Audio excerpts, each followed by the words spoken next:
So what you see here is Torque. Just going to zoom in a bit. Torque is one of the offerings by Quali. It's a SaaS platform. We do have other ways to deploy that for more secure networks, but this is the SaaS platform. You can just register, get your account, and start rolling.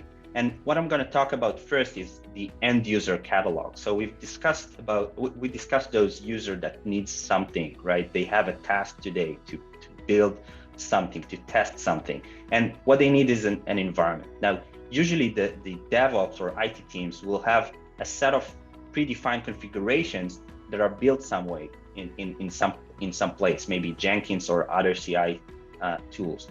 Now, in this catalog, you don't really need any other tool, and the user can get the environment in a self-service way. So let's just pick one environment out of this pretty rich catalog. By the way, this catalog was specifically designed by our DevOps team for our users within Quali. And let's just launch this web game. And as you can see, I'm requested to fill in for how much time I need this environment. In this case, I'm going to take the environment for 2 hours. But just to make sure, or just to emphasize, these environments can be time-based. It means that everything that we're building will be destroyed within 2 hours. So think about the number of cloud resources that you have right now that are not being managed. You're not sure who's using them. All of that can be really reduced significantly. And we see that as a huge ROI with most of our customers, because every environment has a specific purpose for a specific period of time. Obviously, we have environments like staging and production that will be timeless or always on, and that's obviously also possible in the tool. So I've just launched a new environment. You can see that this environment graph is kind of describing what will be deployed. And in this case, we have 2 different Terraform modules. We like to call them DevOps microservices. So we have KMS key and S3 web app module. These modules were actually built by different teams. So the KMS key was built by our security team, and the S3 web app was built by the application team. Now, taking those smaller microservices that are really easy to manage and being managed by different teams and combine them together, kind of gluing this into one single business process is really helping us, because every team can really focus on their own task, but still the end user can get whatever they need. Now, the deployment process is in progress. You can see all the steps here. You can obviously see all the logs and everything. Terraform is being executed in a centralized place. And once the deployment will end, it's not only that we have a new available standard environment, but we also have visibility to what was deployed. So we're going to wait for an extra second for the deployment process to finish. And then I'm going to show you a bunch of interesting features on top of that. Now, until then, what I can say is that everything that we are deploying is being tagged in an automated way using this extra level of business context. Regardless if you're using Terraform or other IACs, it's really hard to make sure that everything is tagged in a standard way. Usually, we see very long projects where DevOps teams need to re-tag or re-edit all of their modules in order to add specific tags. In Torque, you can actually manage that in a centralized place, and then everything will be automatically tagged. So in this case, we have 2 different modules. We deployed, or out of those 2 different modules, 8 different cloud resources were deployed. Here is the bucket as an example.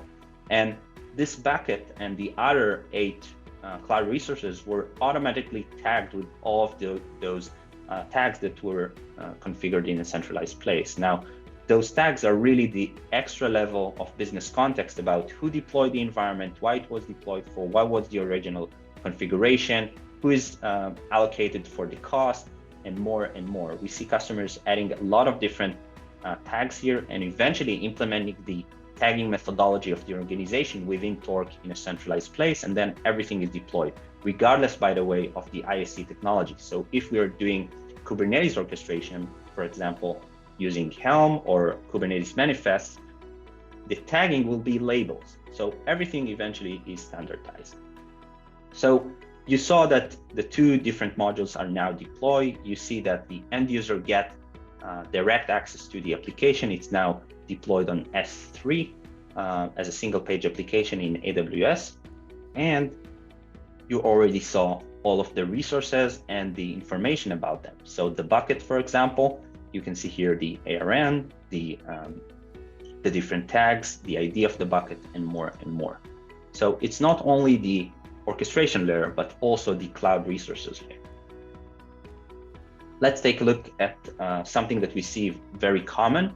So companies have a Terraform module that is kind of a monolith deployment. It's really hard to enable that to end user because this virtual machine module is actually hiding a lot of complexity around networking, and somewhere in there is a virtual machine. So what we looked for, or what a lot of our customers is looking for, is another view, another layout of this environment, so the end user will be able to use this in a meaningful way, something that will something that will make sense for them. So it's definitely not the Terraform module, right? Because they're not, maybe they don't even know what Terraform is. What they want to see is the actual resource that they care about. So I'm just going to click on resources layout, and now you can see that instead of seeing the DevOps view or the Terraform view, you can see the virtual machine itself. And on this virtual machine, that was the only virtual machine that will deploy within that Terraform module that deploys other things. But here you can see the OS, you can see the state of the VM, you can see the IP, and by the way, all the other attributes like the user, the passwords, and more. But we're not only providing the visibility for the end user to see the meaningful components within the environment, we can also enable him with day-to actions, like let's say he wants to power off or restart the VM. So now the DevOps or IT engineers doesn't need to do anything. Everything is in the hand of the end user. And that's really helping to streamline not just environments, but really to reduce the number of tickets, empowering the end users, and provide a really frictionless approach to environments.